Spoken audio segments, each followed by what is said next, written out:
Hello friends, ओम श्री गणेशाय नमः। ओम नमः शिवाय। आप सभी का स्वागत है आपके अपने यूट्यूब चैनल पर। फ्रेंड्स, आज हम आपको इस वीडियो में बताने जा रहे हैं साल 2023 की चैत्र मास की मासिक शिवरात्रि का शुभ मुहूर्त, निशिता काल पूजन का समय, व्रत कथा, महत्व, पूजा विधि और उपायों के बारे में।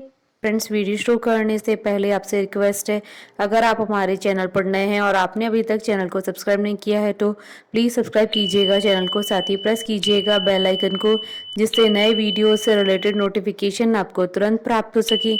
और वीडियो पसंद आने पर वीडियो को लाइक और शेयर जरूर कीजिएगा, ताकि सभी भक्तों को इस वीडियो का लाभ प्राप्त हो सके। और कमेंट बॉक्स में ओम नमः शिवाय जरूर लिखिएगा। पौराणिक मान्यताओं के अनुसार हर मास के कृष्ण पक्ष की चतुर्दशी तिथि को मासिक शिवरात्रि का व्रत रखा जाता है। साल 2023 में चैत्र मास की कृष्ण पक्ष की चतुर्दशी तिथि 20 मार्च 2023 सोमवार के दिन है। मासिक शिवरात्रि का पर्व भगवान शिव जी को समर्पित है। इस दिन भगवान शिव जी की विधि पूर्वक पूजा करने से सभी मनोकामनाएं पूर्ण होती है। मान्यता है कि मासिक शिवरात्रि पर पूजा करने से शिव जी बहुत जल्दी प्रसन्न होते हैं, अपने भक्तों की बाधा, संकट और परेशानियों को दूर करते हैं। इस दिन माता पार्वती जी की पूजा का भी विशेष महत्व होता है। इस दिन व्रत रखने का भी विधान है। शिव भक्त मासिक शिवरात्रि व्रत शुरू करना चाहते हैं तो उन्हें इसकी शुरुआत महाशिवरात्रि के दिन से करनी चाहिए और साल भर की मासिक शिवरात्रियों पर उपवास और पूजन कर सकते हैं। मान्यता है कि शिव जी की कृपा से मासिक शिवरात्रि का व्रत रखने वाले के असंभव और कठिन से कठिन काम पूरे हो जाते हैं। मान्यता है कि शिवरात्रि की रात श्रद्धालुओं को जागरण करना चाहिए और आधी रात के वक्त शिव जी की पूजा करनी चाहिए। अविवाहित युवतियां विवाह के लिए मासिक शिवरात्रि का व्रत रखती हैं, जबकि विवाहित शादीशुदा जीवन में शांति बनाए रखने के लिए व्रत रखते हैं। फ्रेंड्स, अब आइए जानते हैं मासिक शिवरात्रि की शुभ मुहूर्त के बारे में। हिंदू पंचांग के अनुसार इस बार मासिक शिवरात्रि 20 मार्च 2023 सोमवार के दिन है। चैत्र कृष्ण चतुर्दशी तिथि प्रारंभ होगी 20 मार्च 2023 को सुबह 4:55 पर और चैत्र कृष्ण चतुर्दशी तिथि का समापन होगा 21 मार्च 2023 को सुबह 1:47 पर। निशिता काल पूजन का समय रहेगा रात्रि 12:05 से रात्रि 12:52 तक। कुल अवधि 47 मिनट है। फ्रेंड्स, अब आइए जानते हैं मासिक शिवरात्रि की पूजन विधि के बारे में। कृष्ण पक्ष की चतुर्दशी तिथि को प्रातः काल जल्दी उठकर स्नान आदि करने के पश्चात स्वच्छ वस्त्र धारण करें।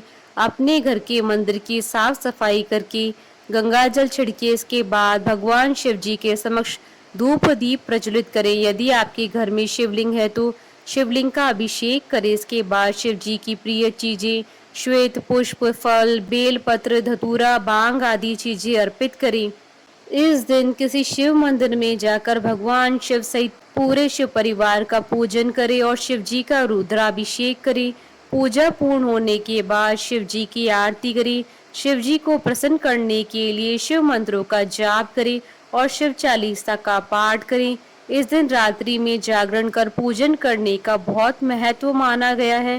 रात्रि में जागकर शिव जी का पूजन करें और भजन कीर्तन करते हुए रात्रि व्यतीत करें। अगले दिन प्रातः उठकर स्नान आदि करने के पश्चात पूजन करें और अपने व्रत का पारण करें। फ्रेंड्स, अब आइए जानते हैं मासिक शिवरात्रि व्रत के नियमों के बारे में। मासिक शिवरात्रि पर नियमों का पालन करना बहुत ही आवश्यक होता है। इस दिन अपनी इंद्रियों पर नियंत्रण रखें और ब्रह्मचर्य का पालन करें। इस दिन क्रोध न करें, केवल शांत मन से पूजन करें और किसी के लिए अपशब्द न कहें। इस दिन भूलकर भी किसी तामसिक चीज या फिर मांस मदिरा का सेवन न करें। भगवान शिव पशुपति नाथ कहलाते हैं। इस दिन भूलकर भी किसी पशु पक्षी और बेजुबान जानवर को न सताएं। फ्रेंड्स, अब आइए जानते हैं मासिक शिवरात्रि के दिन किए जाने वाले उपायों के बारे में। बिजनेस में सफलता के लिए मासिक शिवरात्रि के दिन शिव चालीसा का पाठ करना चाहिए। शिव चालीसा का पाठ करने के लिए भगवान शिव जी के आगे देसी घी का दीपक जलाएं और वहीं भगवान की तस्वीर के आगे बैठकर शिव चालीसा का पाठ करें। जीवन में तरक्की के लिए मासिक शिवरात्रि के दिन गाय के बछड़े को या बैल को अपने हाथों से हरा चारा खिलाएं। इस दिन शिवलिंग का अभिषेक करने से जीवन की सभी समस्याओं का अंत होता है और साथ ही भगवान शिव जी का आशीर्वाद प्राप्त होता है। यदि आप शनि दोष से पीड़ित हैं या फिर आपको शनि की ढैया या साढ़े साती के बुरे फल प्राप्त हो रहे हैं तो इस दिन भगवान शिव जी को काले तिल मिलाकर जल अर्पित करना चाहिए। साथ ही ओम नमः शिवाय मंत्र का जाप करना चाहिए। संतान संबंधी कोई भी परेशानी हो तो आप मासिक शिवरात्रि के दिन 8 से 11 शिवलिंग बनाएं और 11 बार इनका जल से अभिषेक करें। यह उपाय करने से आपकी सभी संतान संबंधी परेशानियां समाप्त हो जाएंगी। सुखी वैवाहिक जीवन के लिए भोलेनाथ पर गुलाब की पंखुड़ियां अर्पित करें। अगर विवाह में कोई अड़चन आ रही है तो शिवलिंग पर बेल पत्र चढ़ाते वक्त नमः शिवाय मंत्र का जाप करें। संतान प्राप्ति के लिए शिवलिंग पर घी अर्पित करें। फ्रेंड्स, अब आइए प्रारंभ करें मासिक शिवरात्रि की व्रत कथा। पूर्व काल में चित्रभानु नामक एक शिकारी था। जानवरों की हत्या करके वह अपने परिवार को पालता था। वह एक साहूकार का कर्जदार था, लेकिन उसका ऋण समय पर न चुका सका। क्रोधित साहूकार ने शिकारी को शिव मठ में बंदी बना लिया। संयोग से उस दिन भी शिवरात्रि थी। शिकारी ध्यान मग्न होकर शिव संबंधी धार्मिक बातें सुनता रहा। चतुर्दशी को उसने शिवरात्रि व्रत की कथा भी सुनी। शाम होते ही साहूकार ने उसे अपने पास बुलाया और ऋण चुकाने के विषय में बात की। शिकारी अगले दिन सारा ऋण लौटा देने का वचन देकर बंधन से छूट गया। अपनी दिनचर्या की भांति वह जंगल में शिकार के लिए निकला, लेकिन दिन भर बंदी गृह में रहने के कारण भूख प्यास से व्याकुल था।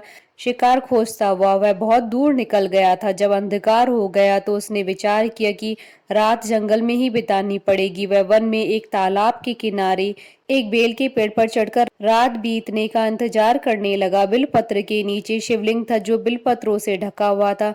शिकारी को यह पता न चला। पड़ाव बनाते समय उसने जो टहनियां तोड़ी थी वह संयोग से शिवलिंग पर गिरती चली गई। इस प्रकार दिन भर भूखे प्यासे शिकारी का व्रत भी हो गया और शिवलिंग पर बेलपत्र भी चढ़ गए। एक पहर रात्रि बीत जाने पर एक गर्भिणी हिरणी तालाब पर पानी पीने पहुंची। शिकारी ने धनुष तीर चढ़ाकर ज्यों ही प्रत्यंचा खींची। हिरणी बोली, मैं गर्भिणी हूँ, शीघ्र ही प्रसव करूंगी।